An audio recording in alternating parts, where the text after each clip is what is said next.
हाय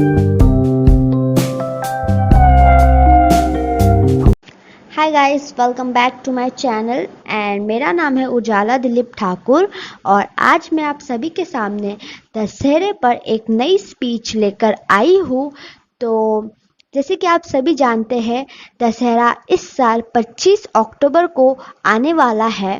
तो उसी के ऊपर मेरी ये आज की स्पीच है और मैं उम्मीद करती हूँ कि आप सभी को मेरी ये स्पीच ज़रूर पसंद आएगी।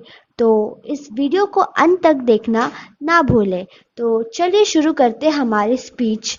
और स्पीच को शुरू करने से पहले ये कुछ दो पंक्तियां हैं। जैसा किया था वैसा भरा उसने दाम, जैसा किया था वैसा भरा उसने दाम, रावण का हुआ था किस्सा तमाम। जब आया दशहरा राम का झंडा लहरा, जब आया दशहरा राम का झंडा लहरा, मुंह में सभी के है भगवान राम। तो ये पंक्तियां हमारे दशहरे इस पर्व को दर्शाती है।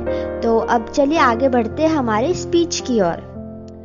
दशहरा का पर्व पूरे भारतवर्ष में धूमधाम से मनाया जाता है। ये पर्व अक्टूबर के महीने में अक्सर आता है। इसी दिन भगवान राम ने रावण को मारकर सीता माता को उसके गिरफ्त से छुड़ाया था।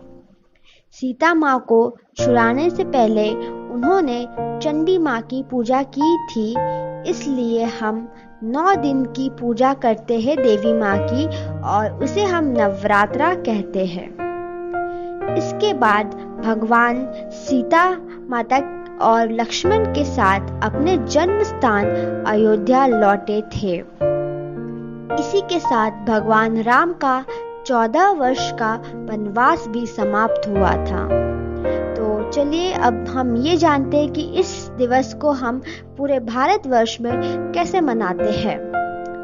भारत के अलग अलग हिस्से में ये पर्व अपने तरीके से मनाया जाता है। जैसे उत्तर भारत में इस दिन रावण, उसके भाई कुंभकर्ण और उसके पुत्र मेघनाद के पुतले जलाए जाते हैं। इसके अतिरिक्त रामलीला का आयोजन भी किया जाता है, जिसमें भगवान राम के जीवन का विस्तार पूर्वक चित्रण किया जाता है।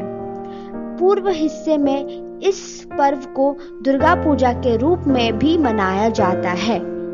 वैसे ही हम गुजरात में गरबा खेल के नवरात्रि मनाते हैं। तो इसी प्रकार अलग अलग तरीकों से हम दशहरे का उत्सव बड़े ही धूमधाम से और जोश से पूरे देश में मनाते हैं। दशहरा हम इसलिए मनाते हैं क्योंकि इसी दिन अच्छाई की बुराई पर जीत हुई थी। इसीलिए बुराई चाहे कितनी भी ताकतवर क्यों ना हो, अच्छाई के सामने वो हार जाती है और अपने घुटने टेक लेती है। तो दशहरा इसी बात की सीख हम सबको देता है और हम बहुत ही खुश होकर इस त्योहार को भी मनाते हैं। नवरात्रि के समय औरतें व्रत रखती है 9 दिन का और देवी माँ की पूजा भी करती है। तो इसी तरह से अलग अलग रीति रिवाज के साथ दशहरा मनाया जाता है पूरे देश में। तो ये थी मेरी आज की छोटी सी स्पीच। अगर आप सभी को मेरी ये स्पीच पसंद आए तो इस वीडियो को ज़्यादा से ज़्यादा लाइक करें, ज़्यादा लोगों तक शेयर करें और हमारे इस चैनल को सब्सक्राइब करना ना भूलें। और इस वीडियो को देखने के लिए आपका बहुत बहुत धन्यवाद।